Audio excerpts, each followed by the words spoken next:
Hello everyone, this is Dr. Jawad. Thank you for tuning in. If you haven't done so already, please hit the subscribe button, the like, the bell notification, and please leave a comment down below.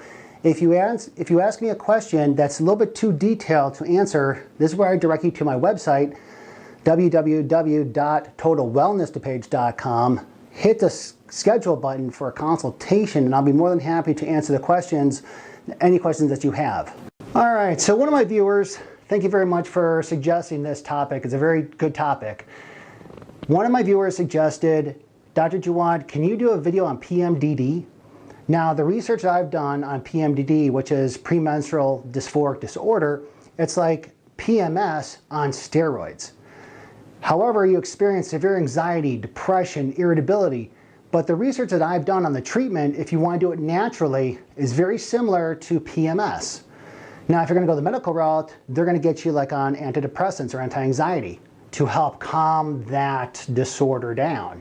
However, if you want to do it the natural route, watch this video because I'm doing it on PMS, the causes, and what you could do about it.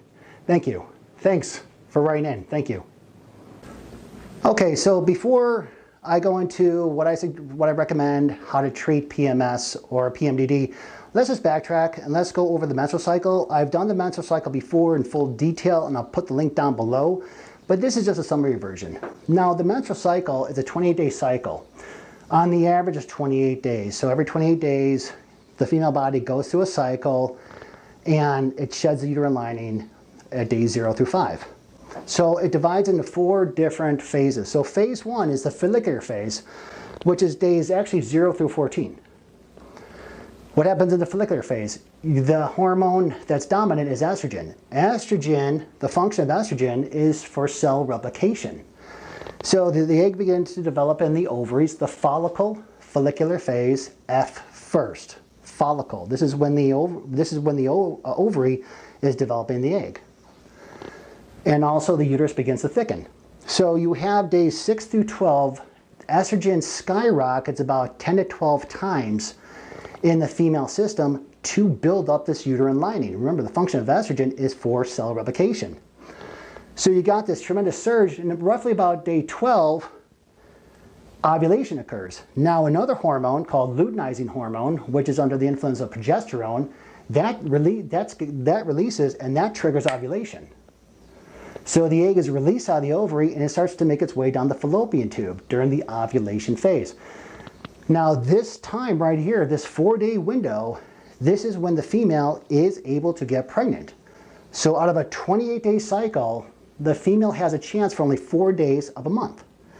Sperm lives in the uterus and fallopian tubes for about 3 days. So there's a very thick window a very small window that she could get pregnant. So you got the rise in luteinizing hormone, so the egg is released from the ovaries, and there's a sharp increase in the estrogen secretions. So then you can see here, so the first phase is follicular phase, estrogen dominance. Then you have ovulation, and look at how the dip of estrogen just declines rapidly, but now you have a sharp increase in progesterone. And this is called the luteal phase, luteal. So then you got the rise of progesterone, which the function of progesterone is to mature the lining. So the function of estrogen is cell replication. The function of progesterone, progestation, is to make the uterine lining more thickened and more mature for implantation. So you got the skyrocket surge of progesterone in the second half of the cycle and a dip in estrogen, and you still get a little bit of peaks and valleys here with estrogen as well. So that's the luteal phase. It maintains the uterine lining for implantation. Now, if they do get pregnant, then what happens? Then a whole different phase happens, and then the secretion of human chorionic tropic hormone (HCG) is released and tells your ovary, hey, I'm pregnant. Do not release another egg. So let's say nothing happens, and then by days, like the last 3 days, so like days 25 through 28, this is where PMS occurs. Why? Because you have a sharp decrease in both the hormones, in progesterone and estrogen. So, which triggers menstruation. So during menstruation, the estrogen progesterone levels are very, very low. And the drop in the hormones signals the release of the uterine lining, and then there's menses occur. Now, PMS typically occurs toward the end of the luteal phase, and PMS happens when it's estrogen dominant. So what does that mean, estrogen dominant? Okay, so let's talk about what causes PMS. Now, with the menstrual cycle, remember you have the first side first, the follicular phase, which is more estrogen dominant. You have the last phase, luteal phase, which is more progesterone dominant. Now, the females, you make progesterone, it's the ratio, about 25 to 1. So you're making 25 times the amount of progesterone than estrogen. It does fluctuate throughout the cycle, but the irregularity comes in the last 3 or 4 days of the dip of the menstrual cycle. Now again, the ratio 25 to 1. So what causes this dip? Stress, adrenal dysfunction. Why? Because stress releases a hormone from the adrenal glands called cortisol. And cortisol, glucocortisol, so the sugar part, glucose, which has to create, cross the blood-brain barrier to give the body its energy, the brain its energy. And then you have the cortisol, which is the anti-inflammatory hormone, which acute stress your body can handle, but this is chronic stress. Let's go upstream. What makes cortisol? Progesterone. What makes all of this is cholesterol. So cholesterol makes pregnenolone, which moves over a couple of other boxes, makes progesterone, and down, what makes cortisol? Progesterone. So the more stressed out you are, your progesterone is making more cortisol. Blood sugar issues, because it's a glucocorticoid, this is when you start craving sweets, because you want something sugary. What happens? Progesterone makes cortisol. Increased stress secretes more cortisol because the cortisol dominates the body. That's what happens. Then you get a deficiency in progesterone, which in turn you get an increase in estrogen dominant.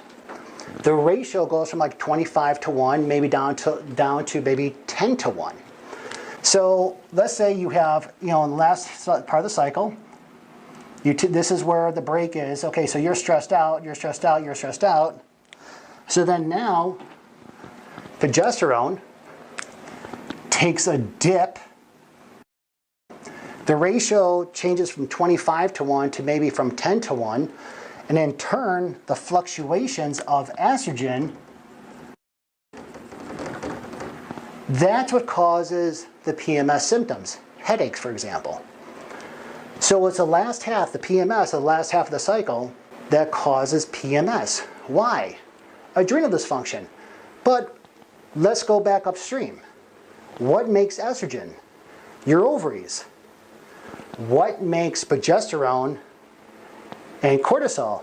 Your adrenal glands, your stress glands. Cholesterol, pregnenolone comes down, progesterone to make cortisol. And this is all in the adrenal glands.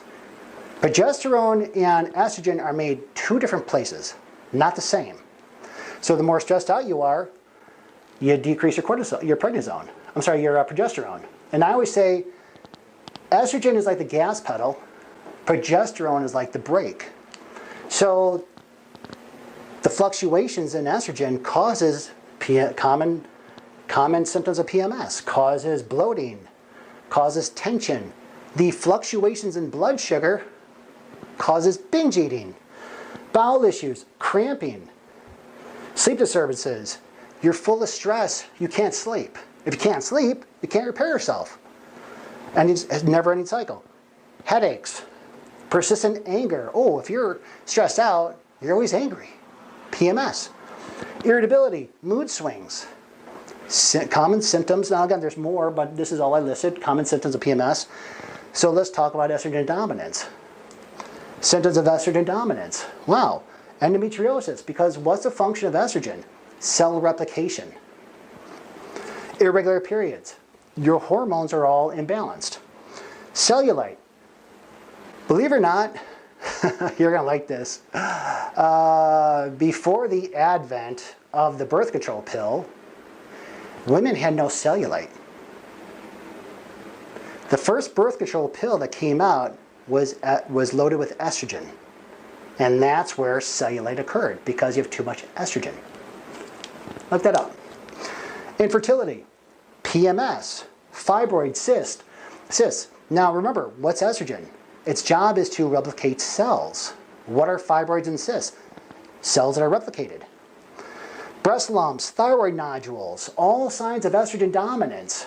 Remember, so PMS, to sum it up, so PMS, the last couple days before your cycle, your hormones are dropping anyways, but when you're stressed out, what makes, your stress hormone cortisol, what makes it? Progesterone. Going downhill. The more stressed out you are, more progesterone is being produced, is not doing its job of making cortisol, because that's the main function of the adrenal glands. You become estrogen dominant. So what do you do? Okay, so what's your goal? The goal, one, is to reduce inflammation and stress. Because remember, when you have stress, chronic stress, everyday stress, it increases your cortisol release, which what makes cortisol is progesterone. So now you have a progesterone deficiency, which in turn, which will make remember, it's the ratio. You go from a 25-to-1 progesterone over estrogen to maybe like a 10-to-1, which causes estrogen dominant. You want to support your adrenals. The adrenal glands, I always say that's the backup battery for your ovaries. So when you're going through menopause or perimenopause, all the functions of your ovaries with estrogen is going to be transferred to the adrenal glands. And this is why a lot of times perimenopause is so difficult, because you're talking about the adrenal glands that are already burnt out, because why? It makes cortisol and progesterone. Now you're dumping more functions on something that's already burned, that's already dysregulated. So I'm always saying you want to take care of your adrenal glands. Now do your own research on how you can do that as well. So you want healthy adrenals, because cortisol and progesterone are made in the adrenals. And cortisol takes priority over all the other hormones in the body, because think about it, if you're inflamed, if you're stressed out, everything else shuts down and your body becomes centralized. You want the HPA axis, hypothalamus, pituitary adrenal axis. That is the cycle that regulates how your body adapts to stress. So the HPA axis regulates cortisol and the sex hormones. So when you have prolonged stress, the HPA axis becomes dysregulated, and from the sympathetic nervous system, that's your fight or flight, that's your go, go, go. The parasympathetic is rest, digest, and repair. So the sympathetic nervous system is activated constantly. So your adrenals burn through magnesium, B vitamins, other minerals. This is why, the main reason why I say the dosage depends on you. Do your research on the dosage. The dosage on the bottle is just recommendations. If you're very, very stressed out, you're burning through magnesium, you're burning through B vitamins, you're burning through zinc, you're burning through all these other nutrients. So this is why the dose is dose dependent on you. Now you want to fix your gut. Everything starts here. A healthy gut, healthy brain. You want to fix your brain, fix your gut. Because this is where all the nutrition, all the food is absorbed. So if you have a bad gut, now do your research on how to fix your gut.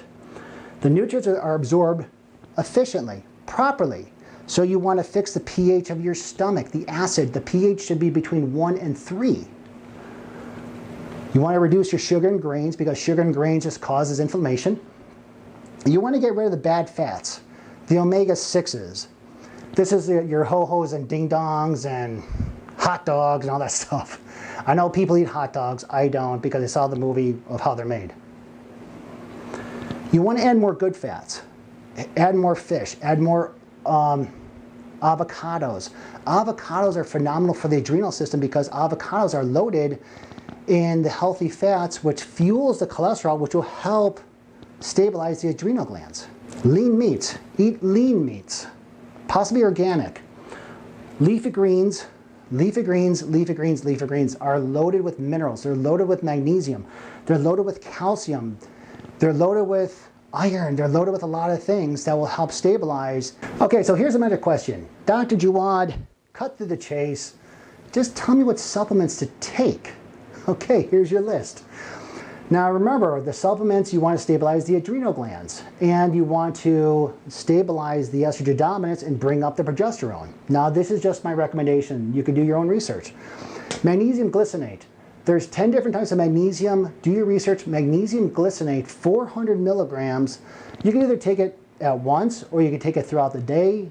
Magnesium glycinate, I always recommend it at nighttime so you get good night's sleep.